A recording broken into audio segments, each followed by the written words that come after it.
Assalamualaikum teman-teman, selamat datang kembali di channel Zen Permana. Video ini ditujukan buat teman-teman yang lagi nyari jodoh ya.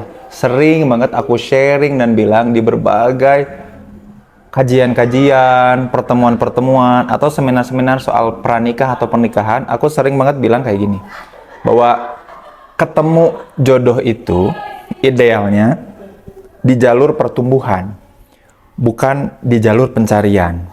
Artinya orang-orang yang kemudian ketemu jodohnya ketika dia lagi bertumbuh, itu akan mendapatkan jodoh yang lebih ideal dibanding kita sibuk kemudian mencari. Makanya jodoh yang benar itu dipertemukan ketika kita lagi bertumbuh. Nah, penjelasannya kurang lebih kayak gini teman-teman. Ada data dan fakta di mana Indonesia itu sekarang rasio perceraiannya itu tinggi. 1:7 secara nasional, artinya dari 7 pernikahan ada 1 perceraian, dan bahkan di kota-kota besar itu sudah mulai rasionya 1:4. Di antara 4 pernikahan ada 1 perceraian. Artinya apa? Artinya ketika mereka menikah, ternyata kecocokan itu belum tentu didapatkan. Dan upaya untuk mencocok-cocokkan itu juga tidak mudah atau berat. Apalagi kalau sedari awal upaya kita dalam bertemu jodoh itu lewat jalurnya pencarian. Aku yang nyari-nyari jodoh, yang mencoba untuk mencocok-cocokkan dengan diriku supaya dapat pernikahan yang kemudian langgeng, bahagia, sejahtera. Kalau mindsetnya ke sana, jalurnya pencarian, mungkin seolah-olah dapat ikhtiarnya itu tepat ya, nyari, mencocok-cocokkan. Tapi faktanya ternyata kebanyakan orang tidak pernah bisa betul-betul cocok dan akhirnya kemudian berujung perceraian. Karena faktanya gini teman-teman, bahkan diri kita, si aku ini sama diri sendiri aja ternyata belum tentu bisa benar-benar cocok. Aku ulangi lagi ya, bahkan kita, si aku ini sama diri sendiri aja belum tentu benar-benar bisa cocok. Ada hal-hal yang kemudian si aku ini bilang, Zen, kamu harusnya bangun lebih pagi, kamu harusnya bisa berjuang lebih keras, kamu tuh mestinya jangan menyerah, kamu itu mestinya belajar. Hal-hal kayak gitu aja kita sulit untuk bisa mencocokkan sama diri sendiri, apalagi sama orang yang bener-bener beda, ketemu gede. Dan kita kalau pakai jalur pencarian berusaha untuk mencocok-cocokkan dengan si someone yang barangkali baru kita kenal setahun, 2 tahun, bahkan beberapa bulan. Nah kemudian makanya jodoh itu idealnya kemudian dia pertemukan di jalur mana? Di jalur pertumbuhan.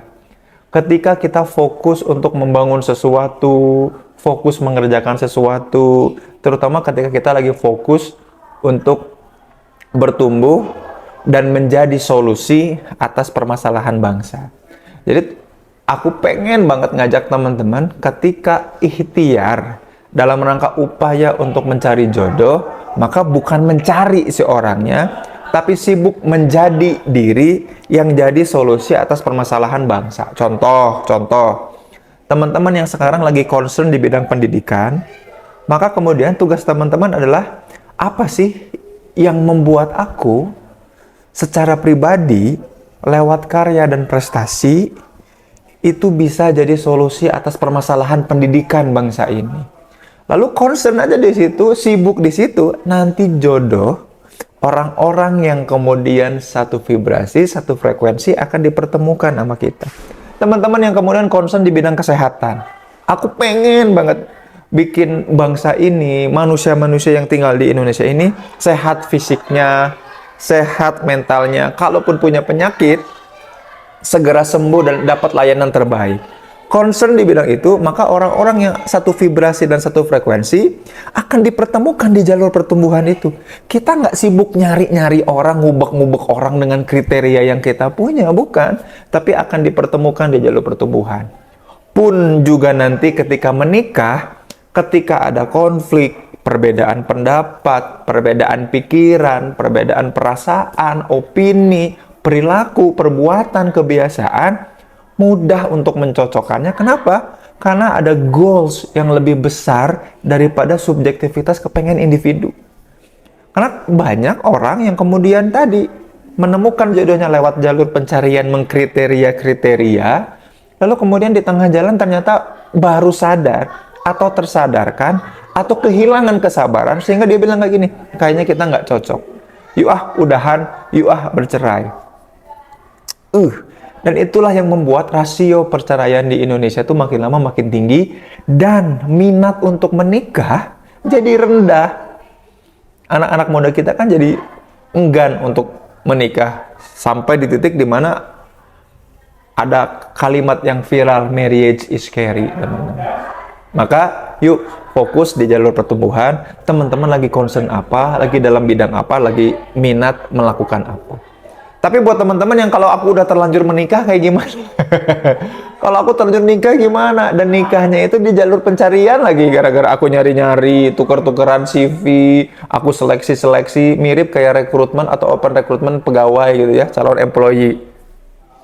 Nah, aku dan Sintesa Wellness bikin sebuah event namanya Revamp Value Pernikahan. Supaya teman-teman yang sudah menikah, bukan berarti harus nyari lagi pasangan yang baru, tapi gimana caranya punya bahasa yang sama, punya jalur pertumbuhan, karena kita memulainya dari pencarian. Jadi buat teman-teman yang udah terlanjur menikah, yang kemudian nyarinya di jalur pencarian, yuk kita satukan lagi visinya, supaya kita punya sesuatu hal yang beyond ourselves. Balik lagi nih, bahkan sama diri sendiri aja nggak cocok, sering mengalami ketidakcocokan, apalagi dengan orang lain yang baru ketemu gede, yang dengan akad dipersatukan. Maka kita perlu hal lain untuk nge-maintain, memelihara persatuan, kesamaan itu, kecocokan itu. Makanya di buku aku, Membangun Keluarga, aku tuliskan dengan detail soal itu, bahwa kebanyakan orang menikah itu untuk selebrasi cinta mindsetnya, bukan untuk membangun keluarga yang jadi solusi atas permasalahan terberat bangsa Indonesia. Makanya teman-teman, yuk itulah yang kemudian aku maksud dengan menikah itu dan ketemunya jodoh itu idealnya berada di jalur pertumbuhan. Buat teman-teman yang kebingungan, kesulitan, boleh nanya di kolom komentar. Atau buat teman-teman yang pengen konsultasi langsung sama aku, boleh @Sintesa Wellness, di follow aja di situ. Konseling, mau assessment, atau mengundang jadi pembicara, ataupun kemudian mau kolaborasi sama Sintesa Wellness, follow aja @Sintesa Wellness. Ya, sampai jumpa di video Zen Permana selanjutnya. Jangan lupa like dan subscribe. Pamit mundur. Assalamualaikum warahmatullahi wabarakatuh.